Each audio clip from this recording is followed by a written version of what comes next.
100కు పైగా దీర్ఘకాలిక సమస్యలకు ఎటువంటి ఆపరేషన్ దుష్ప్రభావాలు లేకుండా హోమియోపతి చికిత్స. హాయ్ హలో నమస్తే, నేను మీ anchor Shiva. Welcome to iDream media. ఈరోజు మన ముందున్న గెస్ట్ సురేష్ కొచ్చాటిల్ గారు, సీనియర్ జర్నలిస్ట్. ఈరోజు తీసుకురావడం గల కారణాలు ఏంటంటే H1B వీసా. ఇన్స్టాగ్రామ్ కానీ సోషల్ మీడియా చూసినట్లయితే మొత్తం హల్చల్ అనమాట. ఇలా H1B వీసా, $1 lakh ఇలా అంతా కనిపిస్తూనే ఉంది. అసలు H1B వీసా అంటే ఏంటి, ఈ $1 lakh పెంచడానికి రీజన్స్ ఏంటి, అసలు ఎందుకు పెంచారు, ఇవన్నీ విషయాలు చాలామందికి క్లారిటీగా తెలియదు. అవన్నీ క్లారిటీగా తెలుసుకునే ప్రయత్నం అయితే చేద్దాం. ఎందుకంటే బేసిక్గా నేను కూడా చూస్తున్నప్పుడు ఏంటి న్యూస్ ఇలా వస్తుంది ఏంటి అని చూస్తుంటే నాకు సరిగ్గా ఒక క్లారిటీ లేదు, ఒక ఇది లేదనమాట, దాని మీద అవగాహన కూడా లేదు. దాని గురించి మొత్తం నీట్గా ఎక్స్ప్లెయిన్ చేయడానికి ఈరోజు సార్ మన ముందుకు వచ్చేసారు. సార్తో మాట్లాడి మనకు తెలియని విషయాలు తెలుసుకునే ప్రయత్నం అయితే చేద్దాం. హాయ్ సార్, ఎలా ఉన్నారు సార్? నమస్తే సార్, బాగున్నారా సార్? Yes sir. సరే, అందరికీ ఇదే డౌట్ సార్. సోషల్ మీడియాలో ఈ టాపిక్ ట్రెండింగ్ అవుతున్నప్పుడు అసలు H1B వీసా అంటే ఏంటి, ఎందుకు H1B వీసా అప్లై చేస్తారు? దీనికి 1990కి వెళ్ళాల్సి వస్తుంది మనం. ఆ టైంలో ప్రెసిడెంట్ బుష్ ఒక ఆర్డర్ సైన్ చేశారు అండ్ లేటర్ కాంగ్రెస్ అది అప్రూవ్ చేశారు. అమెరికాలో చాలా టైప్స్ వీసాస్ ఉన్నాయి. ఇప్పుడు మీరు ఎక్కడికైనా వెళ్తుంటే మీరు వీసా అప్లై చేయాల్సి వస్తుంది. భారతదేశం నుంచి వెళ్ళేటోళ్ళకి కొంతమందికి, ఫర్ ఎగ్జాంపుల్ థాయిలాండ్ వెళ్ళారనుకోండి, వీసా ఆన్ అరైవల్ అని ఉంటుంది. నేను అక్కడ పనిచేస్తాను, నాకు తెలుసు. వీసా ఆన్ అరైవల్ అంటే అక్కడ వెళ్ళంగానే ఎయిర్పోర్ట్లోనే 2200 బాట్లు కట్టేసి, అంటే వాళ్ళ కరెన్సీ కట్టేసి ఫామ్ ఫిల్అప్ చేసి మీకు అక్కడే స్టాంప్ కొట్టి వీసా ఇచ్చేస్తారు. That is visa on arrival.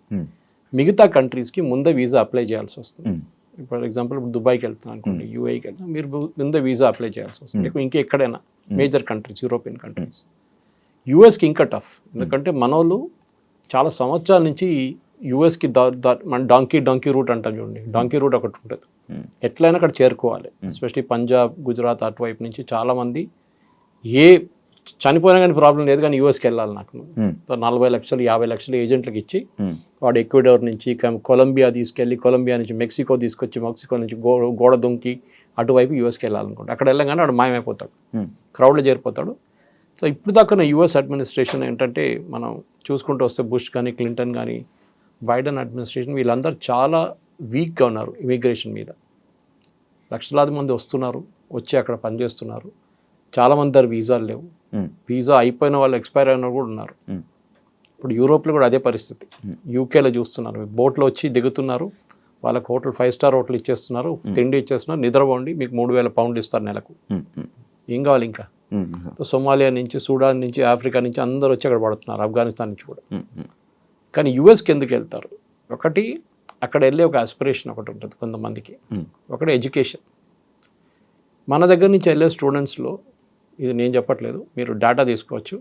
మొన్న కూడా మోహన్ దాస్ పై గారు చెప్పారు ఇది. మన దగ్గర నుంచి వెళ్ళే స్టూడెంట్స్లో 90% మంది 3rd గ్రేడ్ యూనివర్సిటీస్కి వెళ్తారు యూఎస్లో. సర్టిఫికేట్ ప్రింట్ చేసే పేపర్ కూడా విలువ ఉండవు. అక్కడ కార్నల్ ఉంది, అక్కడ పెద్ద పెద్ద ఇన్స్టిట్యూట్, యూపెన్ ఉంది, చాలా మటుకు ఇన్స్టిట్యూట్స్, బూత్, చాలా పెద్ద పెద్ద ఇన్స్టిట్యూట్స్ ఉన్నాయి, అక్కడ యూనివర్సిటీస్ ఉన్నాయి. అక్కడెక్కడ వెళ్లకుండా పేరే వినలేని ఇన్స్టిట్యూట్కి వెళ్తాడు, ఎందుకంటే అది అడ్మిషన్ అక్కడే దొరుకుతుంది. కార్నల్ నుంచి అట్లాంటి పెద్ద పెద్ద ఇన్స్టిట్యూట్స్లో మీకు మెరిట్లోనే మీకు అడ్మిషన్ వస్తుంది, మీ రికమెండేషన్ మీద ఉంటుంది. అంటే మీ ప్రొఫెసర్స్ రికమెండ్ చేయాల్సి వస్తుంది మిమ్మల్ని. వాళ్ళ సెలెక్షన్ ప్రాసెస్ చాలా టఫ్. బహుశా మీకు స్కాలర్షిప్ కూడా ఇస్తారు. సో మన వాళ్ళు ఏం చేస్తారు, ఫస్ట్ స్టెప్లో యూఎస్కి ఎందుకు వెళ్తారంటే చదువు అని చెప్పి వెళ్తారు. అక్కడ చదువు ఫినిష్ చేయగానే ఎంఎస్ వెళ్తే ఎంఎస్ ఫినిష్ చేస్తారు, కొంతమంది పిహెచ్డి లెవెల్ కూడా వెళ్తారు. అక్కడ వెళ్ళిన తర్వాత వాళ్ళు ఏం చేస్తారు, ఓపీటీ అని ఒక దాన్ని అప్లై చేస్తారు, ఆప్షనల్ ప్రాక్టికల్ ట్రైనింగ్. ఆ ప్రాక్టికల్ ట్రైనింగ్ ఏంటంటే, మీరు చదువుకున్న సబ్జెక్ట్, ఫర్ ఎగ్జాంపుల్ రోబోటిక్స్ చదువుకున్నారు, ఆ రోబోటిక్స్ని మీరు ప్రాక్టికల్గా లైఫ్లో ఇంప్లిమెంట్ చేయలేదు, మీరు థియరీ నేర్చుకున్నారు. నేర్చుకోవాలంటే ఒక రోబోటిక్స్ పనిచేస్తున్న కంపెనీ దగ్గర పని చేసుకుంటే మీకు కొంచెం ఎక్స్పీరియన్స్ వస్తుంది, మీరు చేసిన డిగ్రీ కూడా విలువ ఉంటుంది. అక్కడ వెళ్తారు, 2 సంవత్సరాలు యూజ్లీ ఉంటే దాన్ని ఎక్స్టెండ్ కూడా చేసుకోవచ్చు కొంచెం. అది కూడా మన వాళ్ళు మిస్యూజ్ చేశారు. దాని తర్వాత ఏం చేస్తారు, మెల్లగా H1Bకి అప్లై చేస్తారు. అంటే H1B మీరు అప్లై చేయలేరు, H1B has be applied by the company. మిమ్మల్ని తీసుకెళ్లాల్సి అనుకుంటే కంపెనీ వాళ్ళు అప్లై చేస్తారు. అక్కడ కూడా పెద్ద ర్యాకెట్ ఉంది. ఇది ఏం జరిగిందంటే, H1B ఎందుకు తీసుకొచ్చారు, అమెరికాలో STEM, that is science, engineering, technology and మ్యాథ్స్లో వాళ్ళ దగ్గర షార్టేజ్ ఉందని చెప్పి వాళ్ళ నేషనల్ సైన్స్ ఫోరం, వాళ్ళ ఫౌండేషన్ 160,000 మంది తక్కువ ఉన్నారని చెప్పి 1990లో ఒక స్టడీ చేశారు. మా దగ్గర అంత ఇంజనీరింగ్ గ్రాడ్యుయేట్స్ లేరు, వస్తున్న వాళ్ళకి స్కిల్స్ లేవు, సో మేమేం చేయాలి, అమెరికన్ ఐటీ కంపెనీస్ అంటున్నారు మేము బయట నుంచి తెప్పించుకుంటాము, Hmm. వాళ్ళకి ఇదే జీతం మేము కూడా ఇస్తాము. అంటే అమెరికాలో ఒక అమెరికన్ వర్కర్కి $80,000 జీతం అనుకోండి, 80 లేకుండా $1,00,000 ఒక సంవత్సరానికి జీతం ఉంటే మేము కూడా అదే తీసుకొస్తున్న ఎంప్లాయీ కూడా అదే ఇస్తామని చెప్తారు. ఓకే. కానీ చేసేది అది కాదు.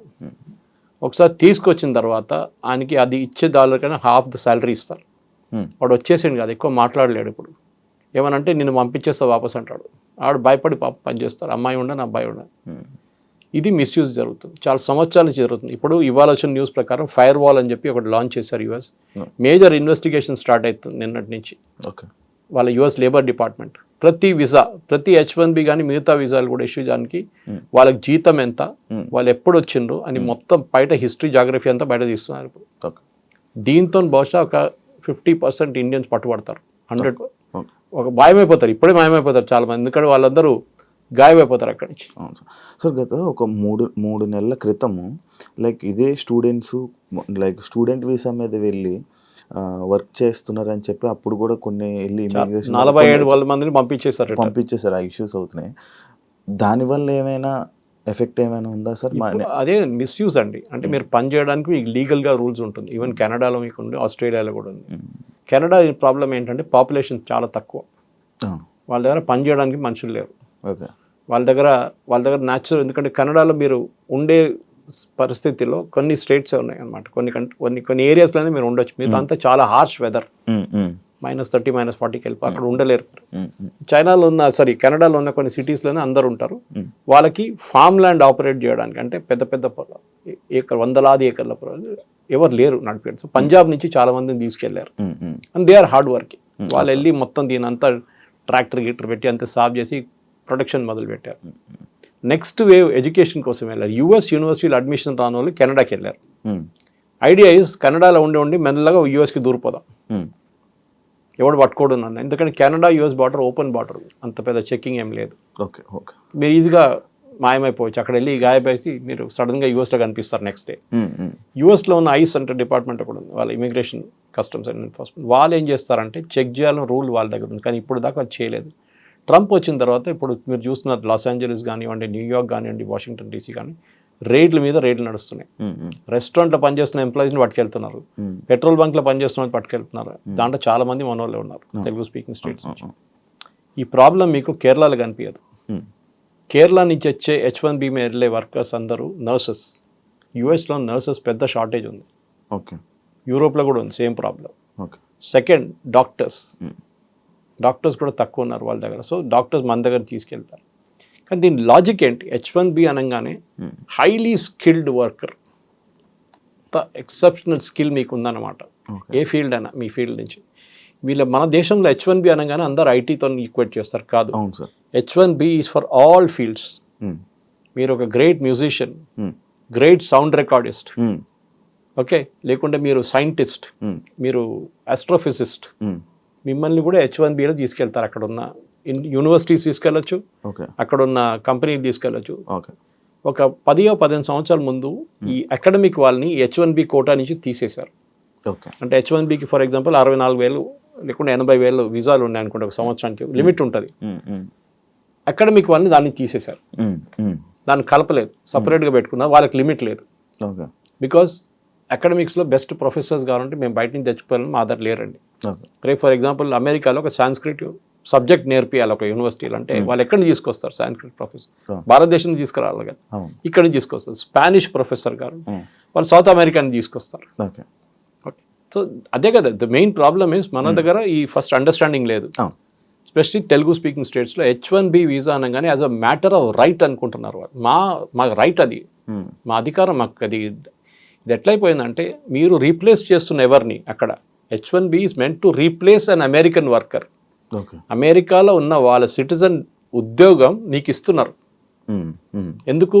వాళ్ళ దగ్గర స్కిల్ లేదు, వాడు నేర్చుకోలేదు, వాడు కాలేజ్కి వెళ్ళలేదు, మా దగ్గర అంత సైంటిస్ట్ లేరు, లేకుంటే అంత ఇంజనీర్ లేరు, వీరిని తీసుకుంటున్నాము. పెటిషన్ ఫైల్ చేసి ఆర్గ్యూ చేయాల్సి వస్తుంది కంపెనీ ఇమిగ్రేషన్ ముందు. నేను ఎందుకు తీసుకొస్తున్నా అంటే ఒక లీగల్ కేసు లాగా ఆర్గ్యూ చేయాలి. చూడండి ఈయన క్వాలిఫికేషన్ ఇంత, ఇదంతా, ఆయన ఇది చేస్తున్నాడు, అది చేస్తున్నాడు చెప్పి ఆర్గ్యూ. లాస్ట్ వాళ్ళు కన్విన్స్ అయితే మీకు H1B ఇస్తారు.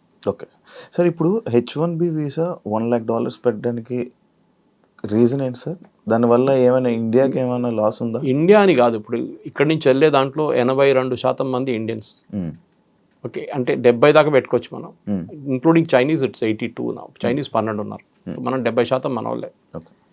ఇద్దరు కలిపితే మెజారిటీ మనం చైనా. ఎందుకు పెడుతున్నారంటే ఫస్ట్ ఆఫ్ ఆల్ ట్రంప్కి ఎలక్షన్ క్యాంపెయిన్ టైంలో ట్రంప్ చెప్పారు అప్పుడు H1B మిస్యూస్.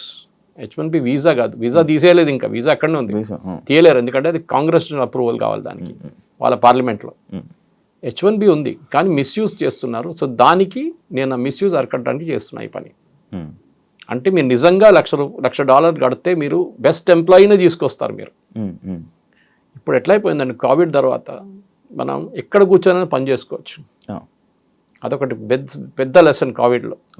ఎక్కడైనా ఏ ఫీల్డ్ అయినా కానీ మీరు ఎక్కడ కూర్చొని పని చేసుకోవచ్చు. జూమ్ అనే సబ్జెక్ట్, జూమ్ అనే ఒక కాన్సెప్ట్ కూడా మనకు తెలియదు దానికన్నా ముందు.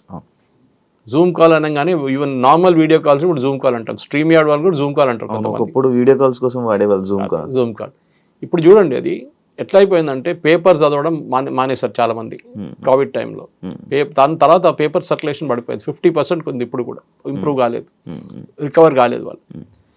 ఇది ప్రాబ్లం ఎక్కడ వచ్చిందంటే ఈ వీసా టైంలో ఇప్పుడు యూఎస్కి తీసుకెళ్లే దాంట్లో ఈ కోవిడ్ తర్వాత కూడా చాలా మట్టుకు అక్కడున్న వెళ్తున్న వాళ్ళు, ఇక్కడి నుంచి వెళ్తున్న వాళ్ళ క్వాలిఫికేషన్ చాలా తక్కువ. సో వీళ్ళేం చేస్తారంటే ప్యాడింగ్ అప్ రెజ్యూమే అంటారు దాన్ని. అంటే మీకు 5 సంవత్సరాల ఎక్స్పీరియన్స్ ఉందంటే ఇంకొక 5 సంవత్సరాలు దొంగ సర్టిఫికేట్ తయారు చేసుకుంటారు. నేను ఎప్పుడు జోక్ చేస్తాను, మన దగ్గర సాప్ వాళ్ళు దాని లేని సాఫ్ట్వేర్ మనకు యునైటెడ్ స్టేట్స్ ఆఫ్ అమీర్పేటలో దొరుకుతుందండి. అవును, ఎందుకంటే లేని కోర్సు కూడా వాళ్ళు నేర్పిస్తారు మీకు కావాలంటే. అది failure of the engineering college. Ameerpet అనే place is a reflection of what is wrong with engineering college education in Telugu speaking state. Telugu speaking స్టేట్స్లో ఇంజనీరింగ్ కాలేజ్లో చెప్పలేని సబ్జెక్టు లేకుండా ఆ సబ్జెక్ట్ మ్యాటర్ ఎక్స్పర్ట్స్ లేని వాళ్ళు అమీర్పేటలో వచ్చి నేర్పిస్తారు. వాడు అక్కడి నుంచి డైరెక్ట్ యూఎస్కి వెళ్తాడు.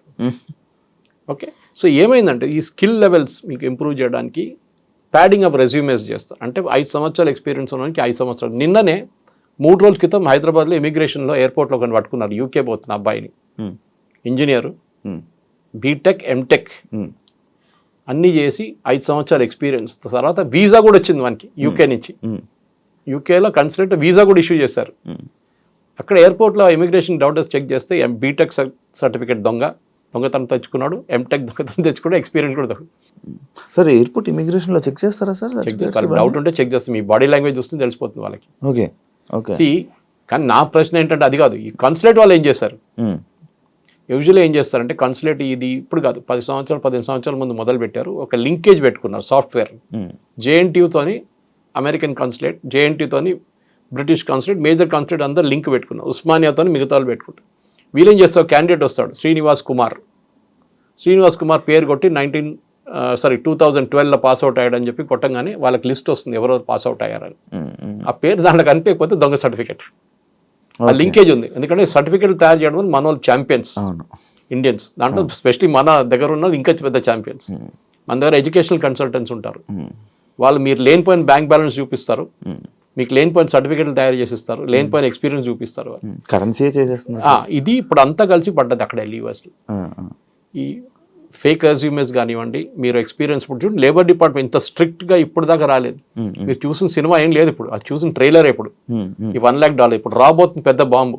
ఏం సార్ రేట్ నడుస్తున్నాయి ఇప్పుడు, they are checking each and every H1B issue చేసిన చెక్ చేస్తున్నారు. ఎందుకంటే వ్యాలిడిటీ 3 సంవత్సరాలు ఉంటుంది కదా, 3 సంవత్సరాల నుంచి యూఎస్లో పనిచేసేట్టు చెక్ చేస్తున్నారు. ఇప్పుడు నీకు ఎట్లా వచ్చింది H1B, నీకు ఎవరు ఇష్యూ చేసిండు, నీకు ఎక్స్పీరియన్స్ ఎంత ఉంది, నీకు జీతం ఎంత వస్తుంది, మెయిన్ జీతమే ప్రాబ్లం. వీళ్ళు ఎందుకు తీసుకొస్తున్న ఇండియన్ వర్కర్స్తో ప్రేమ ఏం లేదు. అమెజాన్ కానీ మెటా వాళ్ళకి కానీ గూగుల్, వీసా టాప్ 3 టాప్ 10లో ఒకటే ఇండియన్ కంపెనీ ఉన్నారు. వీసా లాస్ట్ 2024లో H1B మ్యాక్సిమం అప్లై చేస్తున్న కంపెనీస్లో టాప్ 10లో ఐటీ కంపెనీస్లో ఒకటే ఇండియన్ కంపెనీ ఉంది, 4th పొజిషన్లో TCS. ఇన్ఫోసిస్ లేరు, ఎవరు లేరు. ఓకే, ఎందుకంటే కోవిడ్ తర్వాత work from home and work place అని కాన్సెప్ట్ రాగానే చాలా మంది ఇండియాకి షిఫ్ట్ అయిపోయారు. ఇండియా నుంచే వర్క్ చేస్తున్నారు. ముందు కాన్సెప్ట్ ఉండే on site and off site అని, ఇప్పుడు ఆ కాన్సెప్టే పోయింది. ఇప్పుడు అమెజాన్ వాళ్ళు ఇండియన్స్ H1Bలో ఎందుకు తీసుకొస్తున్నారు? అమెజాన్లో ఇంత పెద్ద పని ఏంటి వీళ్ళకి, ఇంత పెద్ద ఇంజనీరింగ్ స్కిల్ ఏంటి వీళ్ళకి అమెజాన్లో, that they need an Indian engineer who is extraordinary. అట్లేం లేదు. సో ఏం చేస్తారంటే తక్కువ జీతం ఇవ్వడానికి వీళ్ళని గుంజుకొని తీసుకెళ్తారు. So that is what is being investigated now today onwards. నిన్న ట్రంప్ అనౌన్స్ చేసిన రోజు అదేం చెప్పలేదు, ఇవాళ చెప్తున్నారు. జెన్యున్గా ఉన్న వాళ్ళని తీసుకెళ్ళండి, ఎవరికి అబ్జెక్షన్ లేదు. కానీ H1B is not a matter of right. మీకు అర్హత నాకు ఇచ్చే ఉండాలని చెప్పి ఎవడు చెప్పట్లేదు. వీసా ఈజ్ అ రైట్ కాదు, visa is a kind of మీకు ఇస్తే ఇస్తారు, లేకుంటే లేదు. ఇప్పుడు యుఎస్ కన్సులేట్కి వెళ్తే ఆల్మోస్ట్ 50% మంది వీసాలు రిజెక్ట్ అయిపోతాయి. అవును సార్, యాక్చువల్లీ అదే పాయింట్ సార్. ఎందుకంటే రీసెంట్ టైమ్స్లో కొంతమంది దగ్గర నేను విన్నది ఏంటంటే, అంటే వాళ్ళ ఫ్యామిలీనే అక్కడికి తీసుకొని వెళ్ళడం కోసమని వీసా ఇంటర్వ్యూస్ కానీ వెళ్తుంటే వాళ్ళ మొత్తం అందరివి రిజెక్ట్ అయిపోయాయంట. అంటే నార్మల్ వీసాస్ కూడా రిజెక్ట్ అవ్వడానికి రీజన్ ఉందా? ఇంకా వాళ్ళు డౌట్ వస్తుంది, నువ్వు ఎందుకు వెళ్తున్నావు యూఎస్కి అని అడుగుతారు. ఫస్ట్ నేను చదవడానికి వెళ్తున్నా అంటాడు. మీ ఇక్కడ ఎవరో ఉన్నారంటారు, అమ్మ నాన్న ఉన్నారు, పెళ్లి చేసుకున్న తర్వాత నువ్వు చదువుకు వెళ్తున్నావా? అచ్చా. దాని తర్వాత అక్కడ వెళ్ళినాక ఏం చేస్తావు? మీ వైఫ్కి వీసా అప్లై చేస్తావు, మీ పిల్లలకి వీసా అప్లై చేస్తావు, వాళ్ళని తీసుకెళ్తావు, మెల్లగా దూరిపోతే గ్రీన్ కార్డ్ కోసం ట్రై చేస్తావు. దానికి 16 సంవత్సరాలు వెయిటింగ్ లిస్ట్ ఉంది, అది ఇంకోటి. దాని తర్వాత citizenship next. Green card citizenship కాదు. Lot of people mistake green card green card అంటే చాలా green card is green card, it is not a US citizen. అది ఇంకో స్టెప్ ఉంటుంది యుఎస్ సిటిజన్షిప్కి. ఇక్కడి నుంచి వెళ్ళే వాళ్ళు మెయిన్ ప్రాబ్లం ఏంటంటే మీరు చెప్పిందే ప్రాబ్లం. అమెరికాలో వాళ్ళు ఏమంటున్నారు, మీరు చదువుకోవడానికి రాండి, నో ప్రాబ్లం, చదువుకోండి, ఇక్కడ వచ్చి మాకు ట్యూషన్ ఫీజు వస్తుంది, మా కాలేజీలో కొంచెం 50% అయినా మాకు ఫండింగ్ మీ దగ్గర నుంచి వస్తుంది. కెనడాలో ఫర్ ఎగ్జాంపుల్ మనం ఖర్చు చేస్తుంది కెనడియన్ కాలేజెస్లో ఒక 30 నుంచి 40 కెనడియన్ కాలేజెస్ నడిపిస్తుంది ఇండియన్ స్టూడెంట్స్ ఫీజ్. ఎందుకంటే కెనడియన్ స్టూడెంట్స్కి ఫ్రీ, వాళ్ళకి ఫ్రీ ఎడ్యుకేషన్ ఇవ్వాలంటే ఇండియన్ స్టూడెంట్స్ కట్టిన ఫీ నుంచి వాళ్ళకి ఫ్రీ ఇస్తారు. రాకపోతే ఏం చేస్తారు, మొత్తం కాలేజ్ మునిగిపోతుంది. అదే నడుస్తుంది ఇప్పుడు కెనడాలో కూడా. ఎందుకంటే ట్రూ వాల్యూ తెలిసిపోయింది అందరికీ. అక్కడున్న నేను చెప్పాను కదా, ప్రింట్ చేయడానికి కూడా అర్హత లేని కాలేజీలు అక్కడ ఉన్నారు పేరుతో. చెప్పుకోకపోతే పెద్ద స్టోరీ. మన దగ్గర ఒక రేడ్ జరిగింది మొన్న కెనడాలో, యూఎస్లో కూడా జరిగింది. ఇప్పుడు కదా 2 సంవత్సరాల ముందు. ఆ యూనివర్సిటీ లేదంట, పేపర్లోనే లేవు. పేపర్ ఇచ్చిండు, సర్టిఫికేట్ ఇచ్చిండు, వీసా ఇచ్చేసిండు, అన్నీ తీసుకెళ్ళి ఇక్కడ కోర్సు కూడా కంప్లీట్ చేసిన యూనివర్సిటీ లేదు అసలు. ఒక ఆడిటోరియం ఉందంట, ఆడిటోరియం అందరు తీసుకెళ్ళి కూర్చోబెడతారంటే ఒకడు వచ్చి 1 గంట సేపు చెప్పేసి వెళ్ళిపోతారు, అయిపోయింది ఆ రోజు క్లాస్. ఇట్లాంటి ఫ్రాడ్ నడుస్తుంది. అట్లా చాలా ఉన్నాయి ఇట్లాంటివి. సో ఇప్పుడు యుఎస్ గవర్నమెంట్ ట్రంప్ని తప్పుపట్టలేమండి. నేను మళ్ళీ అదే సబ్జెక్ట్కి వస్తున్నాను. బంగ్లాదేశ్ వచ్చి ఇండియాలో వచ్చి మీ ఉద్యోగం తీసుకెళ్తే మీకు ఎట్లా ఉంటుంది? అదే కదా మనం అప్పుడు అంటున్నాం, బంగ్లాదేశ్ని పంపేయండి, రోహింగ్యాలను ఇక్కడ ఏం చేస్తున్నాం వాళ్ళు పంపేయండి అని. మా ఉద్యోగం వాళ్ళు తీసుకెళ్ళిపోతున్నారు. కరెక్ట్, కొట్టాల్సింది వాళ్ళు పంపించారు. కానీ మన వాళ్ళని కొట్టారని చెప్పట్లేదు నేను. నేనే అంటున్నా అంటే మీరు లీగల్గా వెళ్తే ప్రాబ్లం లేదు. 10 మందిలో 5 మంది లీగల్గా వెళ్తే 5 మంది ఇల్లీగల్గా వెళ్తున్నప్పుడు ఈ 10 మంది పేరు కూడా ఖరాబ్ అయిపోతుంది. అంతా సార్ అంటే అందరు బ్లాక్ మార్క్ అయిపోతారు. And for more videos, please subscribe to iDream. Please subscribe to iDream. Please subscribe iDream. And please subscribe to iDream. For more videos, subscribe to iDream. please like, share and subscribe to the channel. Congratulations, iDream. Subscribe to iDream. Subscribe to iDream. So subscribe to iDream Media. iDream ki iDream team andarki huge congratulations. Please subscribe iDream Media. Please subscribe to iDream. Subscribe iDream. Please subscribe to iDream. iDream అంటే నా కళల ఛానల్ను subscribe చేసుకున్నారు, నోరు తిరుగుతలేదు. మీరైతే గంట గుర్తు కొట్టండి. For more such videos, please subscribe to iDream. Subscribe to iDream. Please subscribe to iDream. Please subscribe iDream Media. Please do subscribe to iDream. Please subscribe to iDream Media. For best entertainment and information, please subscribe iDream. And don't forget to subscribe to iDream.